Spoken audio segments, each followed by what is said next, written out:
Good morning, ladies and gentlemen, and welcome to this 13th day of October. Well, here in Brisbane, the weather is a little bit drizzly, and today it is cloudy as well. And the temperature has dropped a bit, so it's down to 20 degrees at this point in time. It is going to, pick up during the day, but this light drizzle and the showery conditions will prevail probably for the next couple of days. Well, right now, let's move on and get some news updates for today. Well, Queensland is going to get GPs in schools. So GPs in schools in Queensland, rolling out 50 Queensland schools who will have the GPs there in schools. So it is a good point. It'll be good, good addition, and I think it's a good move from our government, to make sure that our schools are safe, and with children being there, it would also mean that they can be tested straight away. Well, right now, let's take a look at the COVID situations and the vaccine and the tracing as to see where are we at today. Taking a look at the vaccine rollout, 313,000 doses have been administered in the past day. Close to 83% of the population has had at least one dose. More than 63% are fully vaccinated. Taking a look at the states and territories on first doses, the ACT continues its remarkable rollout at more than 97%. Every state and territory except the Northern Territory has surpassed the 70% mark. On second doses, New South Wales is racing towards its 80% target to trigger even greater freedoms, with more than 75% double dosed. The ACT is close behind, and Victoria is now more than 60% fully vaccinated. Queensland and Western Australia remain below the national average. While we are below the national average, we need to do something about that, but I think we are moving on quite well. So having a look at all of this, should they be opening by Christmas? But of course, politicians are politicians, and there are always a bit of division on that way as well. Well, right now, let's take a look at our promise, to open by Christmas and see how that's going to go. This morning, the Premier met future students at the newly named Morialta Secondary College, opening in Rostrevor in 2023. But it's unlikely schools like this will be part of the COVID vaccination rollout. We've made a decision that we're not going to have a statewide schools vaccination program, but we will take action where we know that there's an LGA which has got a lower vaccination rate than what we find acceptable. That includes areas like Adelaide's northern suburbs, where only a third of people are fully vaccinated. The government is pushing to get those rates up before the state hits 80% and starts to reopen. The Premier last week suggested hitting that target would mean people in New South Wales and Victoria could come home for Christmas without quarantine. Our plan is that we should be able to announce this in the coming weeks, that they will be able to come in, but we also want to put some provisos around some testing when they arrive, and we also want to make sure that they haven't been to an exposure site. But that plan is news to the boss of the Health Department. That's not our expectation, that there will be no quarantine requirements even for double vaccinated people at this stage. The state government is waiting on modelling from the Doherty Institute to help guide its decisions about reopening. Its current rough modelling, based on interstate experiences, would see 3,000 to 4,000 active cases in SA. We're expecting about 5% of them would be in hospital, which means we've got to cater for about 300 beds in additional capacity in our hospitals, and we're working with government to how we might do that. Dr Chris McGowan told a parliamentary committee there's currently capacity to free up 107 beds. With ambulances lined up outside emergency departments again today, the opposition wants to know when that will happen. If our health system at the moment is in chaos without COVID, I think every South Australian is concerned about what the health system will look like when we do have COVID. The Health Department has confirmed there's still more than 7,000 people interstate waiting for exemptions to come into South Australia. Leah McLennan, ABC News, Adelaide. Well, of course, everyone's trying to get into this, but, that big promise of opening up before Christmas. And I think, with the easing of restrictions and opening up in a little way, slowly, baby steps, as they reckon, step by step, we will be opening up, and in that way, things are a little bit more controlled rather than just going willy-nilly at the moment, and looking at those vaccination numbers as well. That is very, very important, that we are up with the national standards or the national level at least, for the restrictions to ease completely. And of course, the argument is that, release everything, just manage it. People who come up with symptoms, treat them, and try and get the vaccination, try and control it. Now that we are up to that level, they reckon it's about time that we open up. We'll see that. Well, right now, let's take a look at some of the numbers in some of the states. Let's begin with ACT. The ACT's first phase of our pathway forward will start at 11:59 p.m. this Thursday, with the lockdown ending as planned. So from this Friday, which is a little over 60 hours away, gathering limits outside will increase to 25 people. Up to 5 people will be permitted to visit another household. Licensed venues will be permitted to have 25 customers across the venue, or 1 per 4 square metres, whichever is the lesser. Alternatively, 50 patrons can utilise outdoor spaces only, or 1 person per 4 square metres, whichever is lesser. We are seeking to support business to add additional outdoor public space to allow for up to 50 patrons.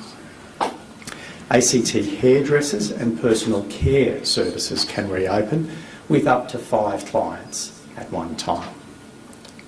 Outdoor sporting team training can resume with up to 25 people in each outdoor space. Swimming pools will reopen with no more than 25 swimmers across the venue and only 2 swimmers per lane allowed. While non-essential retail will predominantly operate under click and collect or click and deliver services until 29th of October, these businesses can have up to 2 people from the same household into a retail store at any one time for booked appointments only from this Friday. This is to allow activities like cars to be test driven and clothes and shoes to be tried on prior to purchase. I encourage ACT businesses to visit the Business Hub on the COVID-19 website. There are a range of resources there to help you prepare or update your COVID-19 safety plans. The Emergency Cabinet meeting also considered changes to the ACT's cross-border travel arrangements with New South Wales. So from this Friday, the 15th of October, the ACT will expand the standing exemption border postcodes to allow travel from a larger area of immediately surrounding New South Wales.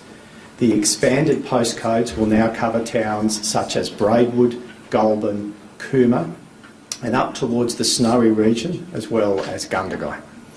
More details on the expanded postcodes will be available on the ACT COVID-19 website.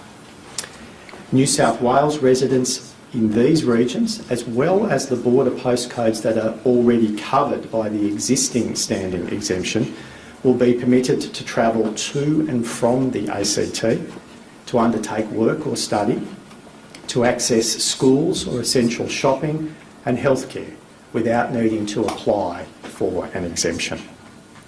Residents in these postcodes can also enter the ACT to visit family and friends under the existing ACT gathering limits, either inside a household or outside.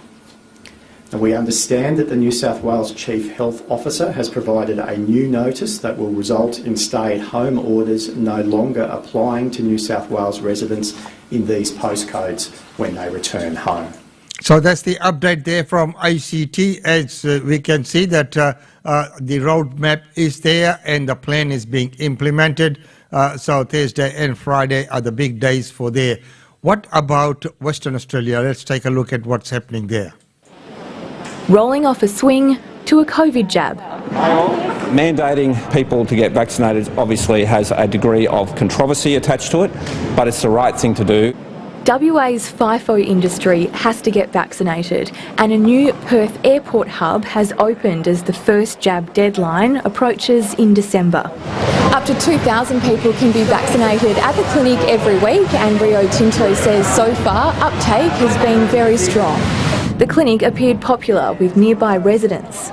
I went to get my first one at Claremont Showgrounds, which is a 40-minute drive. 2 new pop-up clinics will also open at major shopping centres. In areas which have lower rates of vaccination, which is Armidale and Mirrabooka, you'll just be able to walk in and get vaccinated in the shops. And high school-based vaccinations will start this week, with some students to be bussed off campus for the jab. The vaccine rollout has been dangerously slow across WA, and that does include the expansion with school students as well. The Premier's also considering which other government sectors could face mandatory vaccination, including parliamentarians. Members of Parliament should set an example for everyone else. It's been met with concerns by one Liberal MP, Nick Goran, who says he'll advocate for people's rights to medical privacy. And while no COVID cases have been linked to a truck driver from Victoria who spent 3 days in WA while potentially infectious, authorities admit communication over the positive result was an issue. The Chief Health Officer will work with the South Australian and Victorian authorities just to understand the timeline in terms of that communication flow. But obviously it did take a few days, and that's a little bit concerning. It's prompted a further crackdown on testing. All truck drivers who travel through the Eucla and Kununurra border from Victoria, New South Wales and the ACT will now have to take a rapid antigen test. And the test will be mandatory, yes, of course, in the health and safety interest that is quite legitimate and right. Well, right now, let's go to Victoria, where they have recorded 1,466 new locally acquired cases. Victoria has recorded 1,466 new locally acquired cases and the deaths of 8 people, bringing the number of fatalities in the outbreak to 101. Infection numbers are down from 1,612 yesterday, and it is the 3rd consecutive day of falling cases. 85.8% of over 16s in Victoria have now had their first jab, while 59.3% are fully inoculated. Reporter Dana Morse joins us now from Melbourne. Dana, take us through today's figures.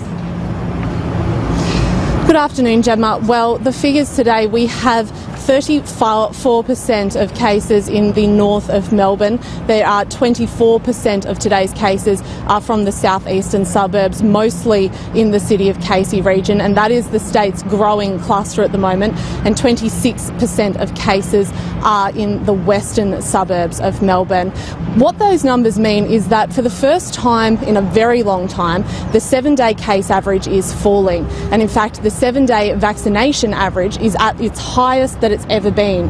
As you mentioned there, we've ticked over 86.7% first dose coverage, so well on our way to 90% first dose coverage here, and we're expected to tick over 60% second dose coverage in today's figures. There are 675 people in hospital, 144 of those are in ICU and 100 are on ventilators at the moment. Only 7% of all the hospitalisations are people who have been vaccinated. Now, that's starting to put some pressure on our healthcare system, and the government today announced a $2.5 million relocation fund for healthcare workers who are overseas to help them come to Australia and start to ease a little bit of that pressure that we're feeling on the healthcare system here. That will include people who are returning Australians who've been working overseas and want to come home, and it will also include people who are able to apply for a working visa here.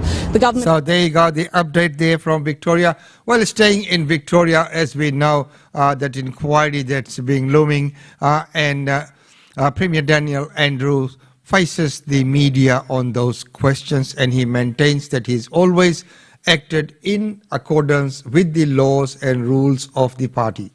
As I said in answer to questions about following the party's rules, no, I follow the party's rules. Is that no, you haven't on paper? No is the answer to your question. I follow the party's rules and I behave appropriately. Have you ever been involved in any branch stacking activities, not just paying for somebody, but any involvement at all? I have dealt with these matters previously and I have nothing to add to the answers that I've provided. I indicated to you that well, this is how I'll answer your question, all of them. I behave appropriately and it's my practice to follow the party's rules and, where necessary, to take the swift action, the direct action that is required to rewrite those rules if they are not adequate. And that's the process that we've been through over these last 18 months, and that process may well not be over.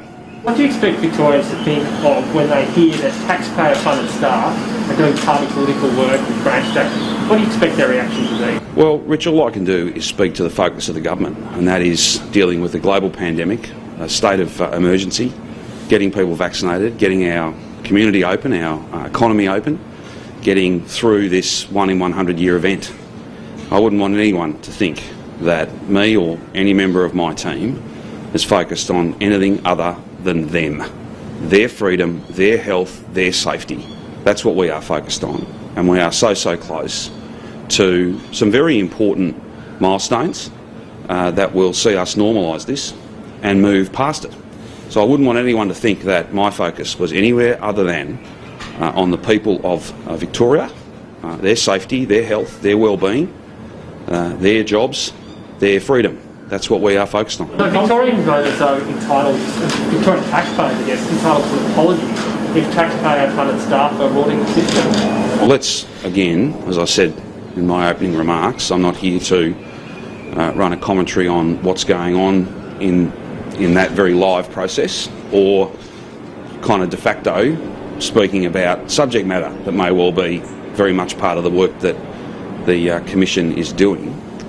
Let's wait and see where their work takes us. Let's wait and see what they find, and there'll be no hesitancy, there'll be no delay in us responding to that. Do you think all of this could have been avoided if the Labor Party had actually taken allegations of branch stacking seriously over the past 2 decades? It's not like branch stacking is a new thing in the media or in discourse. It's been around for a while. Do you think the party has failed to deal with it? Well, again, and someone, not just the Premier and the Minister and an MP, but also as a former Labor Party official. Yeah, sure, I'm fully aware that I was a Labor Party official, yeah. Yes, I am. Thank you, and a father. And of course, he's handled that quite well. Well, staying in Victoria, let's take a look at the health, and Brett Sutton there is cautiously optimistic. For the picture of COVID in Victoria, we do see a bit of a drop in numbers over the last few days. I think most people feel cautiously optimistic about that. I'm cautiously optimistic about that. I think it's terrific to have seen a consistent drop over a few... So the consistent drop over the numbers has seen him being cautiously optimistic, which is quite good. Right now, let's go to New South Wales, where Dominic Parrott says summer will be better this year. New South Wales has recorded its lowest daily COVID case numbers in more than 2 months. 360 new infections have been identified in the past day. 5 deaths were also reported. 90.4% of over 16s have received a single dose of a vaccine, and 74% are fully inoculated. And staying with New South Wales, and the state government has unveiled new support measures for businesses a day after the easing of COVID restrictions. State political reporter Ashley Raper joins us now from Sydney. Ashley, what's in this support package?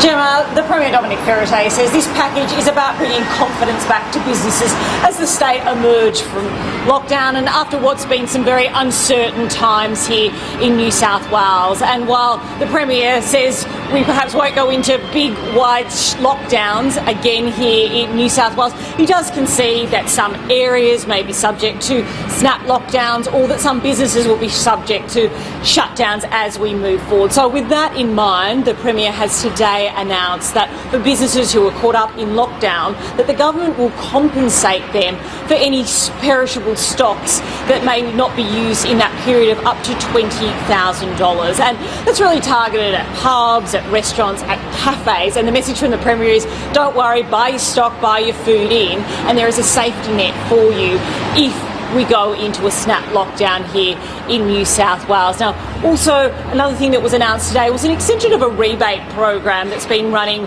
for small business operators, and it's to help them with charges. They can claim back some charges like council fees or licensing fees, just general costs. Now, that has been extended to include tolls, which will be a big help for tradespeople. So there you go. There's that update there from New South Wales. And of course, we know all those announcements that are there. Many people are complaining that, even though those little kind of reliefs are available, but then that it is very, very hard to, apply for that, the paperwork that's required and the time that it takes to put those applications in to get those support benefits, many times is just far too laborious.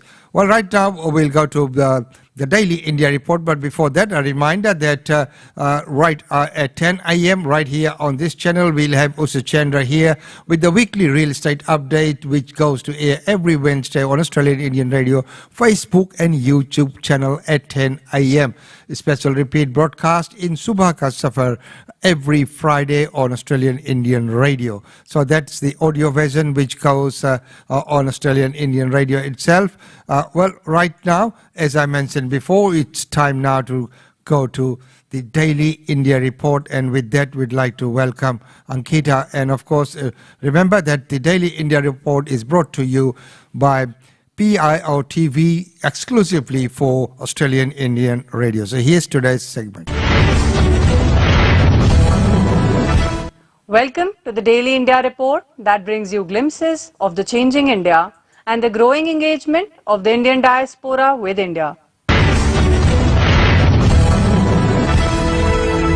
In our first story, Indian Prime Minister Narendra Modi and UK Prime Minister Boris Johnson finally speak to each other on phone as the countries agreed to accept each other's vaccine certification. A telephone conversation between Indian Prime Minister Narendra Modi and UK Prime Minister Boris Johnson on 11th October 2021 could finally break the logjam between the countries on accepting each other's COVID-19 vaccine certification so travellers are not inconvenienced. Modi welcomed UK's recognition of Indian vaccine certification. The two premiers also agreed on the need for a coordinated international approach to engage with the Taliban in Afghanistan. The phone call came 4 days after the UK announced the Indian travellers fully vaccinated with both doses of Covishield or any other vaccine approved by it will not need to undergo a 10-day mandatory quarantine on arrival from October 11th. The Ministry of External Affairs said the two leaders reviewed the progress in bilateral relations since their virtual summit earlier this year. It seems Modi and Boris are satisfied at the steps initiated under the Roadmap 2030 adopted during the virtual summit. They also reviewed the progress of the enhanced trade partnership and agreed on the potential of rapidly expanding trade and investment linkages between both countries. They talked about the upcoming UNFCCC COP26 meeting in Glasgow in November. Modi said India was committed to climate action and expanding renewable energy as evident in the recently announced National Hydrogen Mission. On Afghanistan, they agreed on the need to develop a common international perspective on issues regarding extremism and terrorism, as well as human rights and rights of women and minorities. Indian Prime Minister Narendra Modi participates in the extraordinary summit of G20 leaders called to discuss humanitarian crisis in Afghanistan. He was specially invited by Italy as the current president of G20. Indian Prime Minister Narendra Modi participated in the extraordinary summit of G20 leaders on 12th October to discuss the situation in Afghanistan. The event, convened by the G20 Italian presidency, was held via video conferencing. Top agenda was a discussion on response to humanitarian needs and access to basic services and livelihood, security and the fight against terrorism, and mobility, migration and human rights. Modi was specially invited by Italy as the current president of the G20. Modi had earlier participated in the SCO-CSTO Outreach Summit on Afghanistan. External Affairs Minister S. Jaishankar participated in the meeting of G20 foreign ministers on Afghanistan on the margins of the UN General Assembly in New York. The virtual summit comes just days after senior US and Taliban officials met in Qatar for their first face-to-face meeting since Taliban took control of Afghanistan and proclaimed to run the government. This extraordinary meeting is being scheduled 3 weeks before the regular G20 summit in Rome on 30th and 31st October. Reports say Chinese President Xi Jinping will not participate in the extraordinary session, and it is not clear if Russian President Vladimir Putin will attend. Pakistan and Iran have not been invited. The G20 comprises 20 of the world's major economies and is an important platform to help build international consensus and facilitate a coordinated approach between multilateral organizations, including the UN and its agencies, and global and regional actors to address the worsening humanitarian crisis in Afghanistan. 5 Indian army men, including an officer, are killed in one of the deadliest terrorist attacks in Jammu and Kashmir. One junior commissioned officer among 5 soldiers were killed in a fierce gun battle triggered on 12th October in Dera Ki Gali area on Poonch Rajouri border districts of Jammu and Kashmir. Jammu-based defense spokesman said that on the intervening night of October 10th to 11th, a counter-terrorist operation was launched by Indian Army and Jammu and Kashmir Police in the area of Shadra near the boundary of Poonch Rajouri districts. During conduct of the operation, terrorists fired heavily on army troops. The spokesman said that after the initial encounter, the terrorists fled to nearby Bhangai village, which falls in Rajouri district, and the encounter is still in progress. India has strongly condemned terror attack on Shia mosque in Kunduz, Afghanistan that killed 100 persons. India has strongly condemned the terrorist attack on a mosque in the northeastern Afghan city of Kunduz during prayers on Friday, 8 October that killed over 100 people and left many injured. India reiterated the importance of combating terrorism in Afghanistan. India's Ministry of External Affairs also asserted that India stands committed to the fight against the scourge of terrorism. Reports said a suicide bomber carried out the attack when worshippers gathered at the mosque. It is the deadliest attack since the US troops left the country. Islamic State Khorasan, also known as ISIS-K, had claimed responsibility for the deadly attack on the Shia mosque. It was the group's deadliest strike since the suicide bombing at the international airport in Kabul on 26 August that killed about 170 civilians and 13 US troops.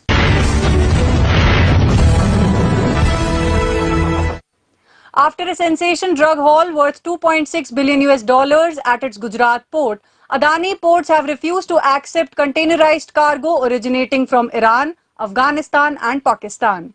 Adani Ports and Special Economic Zone has issued a trade advisory stating that it will not handle export-import containerized cargo originating from Iran, Pakistan and Afghanistan with effect from November 15th till further notice. The advisory signed by the CEO of APSES said that it will apply to all terminals operated by APSES and including third-party terminals at any APSES port till further notice.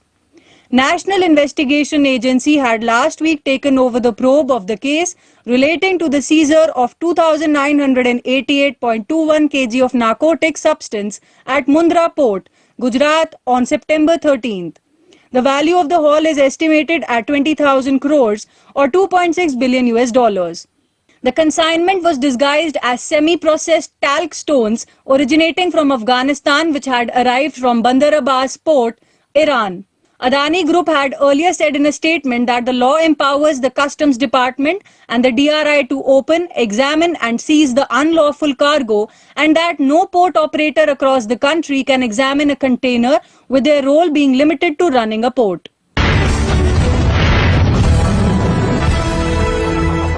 Indian stock markets could soon overtake UK stock markets in value. India's equity market will soon go past that of the UK in value to join the world's top 5 markets. India will accomplish this mark because of record low interest rates and a retail investing boom propelled stocks to record highs. India's market capitalization has surged 37% in 2021 to $3.46 trillion as a combined value of companies with a primary listing in India. The UK has witnessed an increase of about 9% to $3.59 trillion, though the number is much larger if secondary listings and depository receipts are included. India's higher growth potential and a vibrant technology sector has seen a flood of startups going public 2021 that are giving the emerging market an edge, especially when sentiment toward Chinese equities has soured. As for the UK, uncertainties related to Brexit continue to weigh on the market. India is seen as an attractive domestic stock market with good longer-term growth potential from an immature economy, and a stable and reformist political base is helpful in realizing this potential. The S&P BSE Sensex, the key index of the Indian Bourse BSE Limited, has soared more than 130% since its trough in March 2020, the most among major national benchmarks. Bollywood is really going full speed ahead now on releases. The trailer of Hum Do Hamare Do is out. It is a romantic comedy releasing the end of this month. कहते हैं शादी के बाद 2 बच्चे हों तो family complete हो जाती है, यानी हम दो हमारे दो. Bollywood is gearing up for big releases as the industry emerges from COVID-19. A much-awaited film is Hum Do Hamare Do. After the much-hyped teaser released last week, the trailer of the film has been dropped online. शादी उसी लड़के से करूंगी जिसकी एक sweet सी family हो और एक प्यारा सा डॉगी.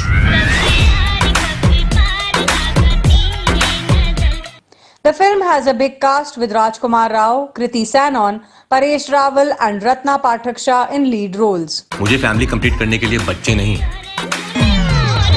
माँ-बाप चाहिए थे. Kriti had shared the teaser and introduced the entire cast of the film. The trailer gives more glimpses into the film. It shows Rajkumar Rao madly in love with Kriti. She wants to marry someone who has a sweet family and a dog. Rajkumar then looks for fake parents to win over Kriti. He meets Paresh Rawal and Ratna Pathak Shah, who have a history of their own. What follows is a lot of confusion and bouts of laughter. Band बाजा caterer बूढ़ी दादी विधवा मासी hot ननद sexy साली. हमें माँ-बाप चाहिए. हाँ. Indian African Russian Italian. Marble नहीं खरीदने आए हैं. Hum Do Hamare Do also stars Apar Shakti Khurana, Prachi Shah Pandya and Manu Rishi Chadda in important roles. The film is written by Abhishek Jain, Prashant Jha and Abhijit Kuman.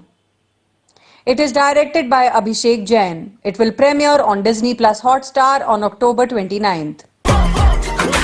हम तुम्हारे बाप बन सकते हैं, लेकिन तुम हमारी ख्वाहिश पूरी नहीं कर सकते. अंकल वैसे बेटी बड़ी क्यूट है, आपकी 10 on 10. बेटी नहीं है वो उसकी. That's all for this bulletin of Daily India Report. Thank you for watching. Thank you very much, Ankita, for that daily update. Well, ladies and gentlemen, we'll finish off this segment with some of the functions and events taking place right here in Brisbane.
Well, ladies and gentlemen, that's about all we have time for in this segment. And don't forget that at 10 a.m. we have the weekly real estate update with Usa Chandra right here on this channel. So we'll see you back at 10.